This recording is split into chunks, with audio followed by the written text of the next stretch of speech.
Tapi sebenarnya kan protes itu diajukan oleh Deplu. Dan kalau Deplu memang sudah merasa cukup bahan tentang masalah itu, mereka dapat lakukan sendiri. Kecuali mereka merasa memerlukan pendapat dari Departemen Kehakiman sejauh menyangkut aspek-aspek hukum internasional dan hukum laut, itu kita akan berikan. Tapi selama ini Deplu juga belum mengajukannya kepada kami, dan mungkin mereka sudah bisa atasi sendiri masalah itu. Kalau misalnya katakan apa misalnya dari kontribusi Departemen Kehakiman untuk memberikan alasan hukum atas masalah manuver F-18 itu apa? Ya, pertimbangan hukum mengenai batas wilayah kan. Jadi apakah mereka itu melakukan manuver itu di luar dari jalur AKI yang sudah ditetapkan oleh pemerintah Indonesia, itu jelas dia melanggar kedaulatan kita. Jadi pertimbangan itu disampaikan, jadi murni pertimbangan hukum.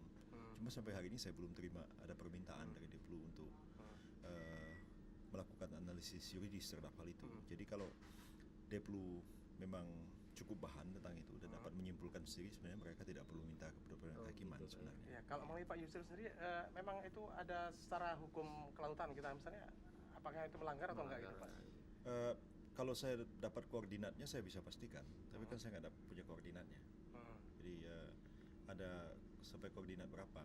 Jadi kan ada memang jalur laut yang disediakan dari utara ke selatan, dari mulai Selat Makassar sampai Selat Lombok itu. Kalau keluar dari daerah itu, dia jelas melanggar ketentuan yang sudah kita berikan sesuai dengan kesepakatan dari yang diatur di dalam konvensi PBB mengenai hukum laut. Jadi sebagai negara kepulauan kan laut antar pulau adalah milik negara itu, jadi milik kita. Tapi kita berkewajiban untuk membuka akses bagi pelayaran laut maupun udara melintas wilayah itu dengan aman. Nah, kalau di dalam batas ALKI itu, mereka kapal selam boleh di bawah, kapal induk boleh melintas di situ, dan dia boleh menerbangkan pesawatnya dalam batas-batas ALKI itu. Tapi kalau keluar dari koordinat, dia melanggar kedaulatan, itu prinsipnya. Tapi tidak ada batasan mengenai ketinggian, juga tidak ada aturannya katanya Pak. Ketinggian nggak ada. Itu mungkin salah satu kelemahan juga mungkin dalam ALKI itu. Itu bukan cuma ALKI, itu masalah hukum internasional. Sampai sejauh mana satelit bisa melintas di atas negara, satu negara itu bisa diklaim dia melanggar kedaulatan itu. Sampai sekarang belum ada kesepakatan mengenai hal itu. Banyak satelit di udara kita ini tiap hari melintas, kita nggak bisa mengontrol. Karena kalau dalam soal hukum laut kita dapat mengetahui posisi kedalaman laut. Kalau udara agak sulit.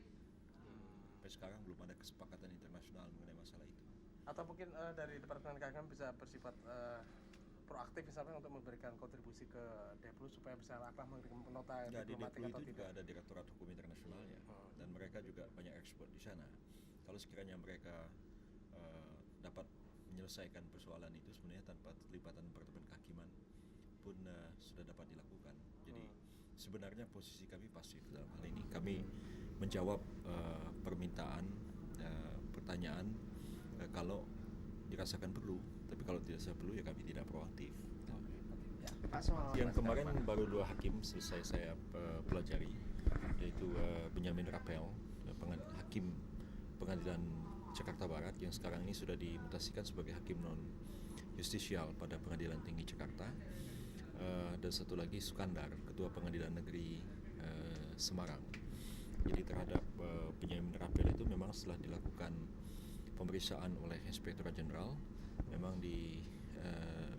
tidak terbukti melakukan menerima suap dan lain-lain, tetapi memang ada bukti-bukti yang menunjukkan bahwa dia melakukan satu perbuatan yang tidak sepantasnya dilakukan oleh seorang hakim. Dan Mahkamah Agung pada waktu itu bertanya apakah yang bersangkutan itu masih pantas diperintahkan sebagai hakim.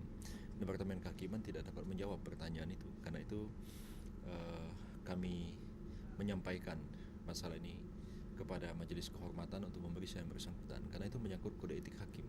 Departemen Kehakiman tidak pada posisi yang dapat menjawab apakah seseorang itu masih bisa layak atau pantas dianggap sebagai hakim sejauh dia menyangkut kode etik. Tapi kalau dia menyangkut pelanggaran ketentuan-ketentuan sebagai pegawai negeri sipil maupun sebagai hakim, memang dia dapat ditindak.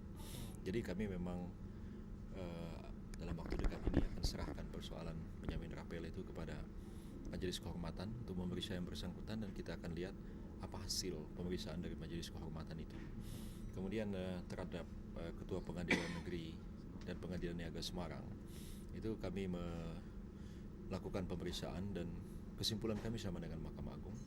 Yang bersangkutan memang diusulkan untuk diberhentikan dari jabatannya dan tetapi ya kembali untuk proses itu tetap harus melalui pemeriksaan oleh Majelis Kehormatan. Jadi saya sudah meminta Dirjen Peradilan dan Inspektorat Jenderal untuk menulis surat kepada Ketua Pengadilan Tinggi Jawa Tengah untuk membentuk Majelis Kehormatan dalam memeriksa kasus Ketua Pengadilan Negeri Semarang itu. Pak, Jadi baru dua, Pak, ya? Ya. Kemarin Pak, konfirmasi kebenaran. Dipindah, bukan begitu. Dia memang diadili oleh Pengadilan Negeri Jakarta, Cilacap. Jakarta Pusat dulu. Betul. Pada waktu perkaranya diputus pada tingkat pertama. Dan kemudian sudah ada kasasi di Mahkamah Agung dan bukan kasasi ya, putusannya itu kan sudah inkrah. Inkrah yang bersangkutan tidak mengajukan banding atau kasasi dan kemudian ditempatkan di LP di Nusa Kambangan untuk menjalani pidana. Nah, kalau yang bersangkutan itu ingin mengajukan PK, dia kan harus menunjukkan ada novum. Dan yang bersangkutan juga didengar keterangannya oleh Pengadilan Negeri. Seharusnya itu diajukan di Pengadilan Negeri Jakarta Pusat, tempat dia disidangkan pertama kali dalam memutus perkara itu. Tapi ya karena pertimbangan letak yang cukup jauh dan faktor-faktor keamanan, maka Pengadilan Jakarta Pusat itu melimpahkan kepada Pengadilan Negeri Cilacap untuk memeriksa bekas-bekas yang diajukan dalam proses permohonan PK itu, dan nanti setelah diperiksa kebenaran formalnya baru disampaikan kembali kepada Pengadilan Negeri Jakarta Pusat untuk diambil keputusan apakah terdapat novum atau tidak. Ya, kalau terdapat alasan-alasan untuk itu, ya Pengadilan Jakarta Pusat akan meneruskannya kepada Mahkamah Agung untuk diproses permohonan PK-nya. Ya kalau tidak, ya akan ditolak oleh Pengadilan Negeri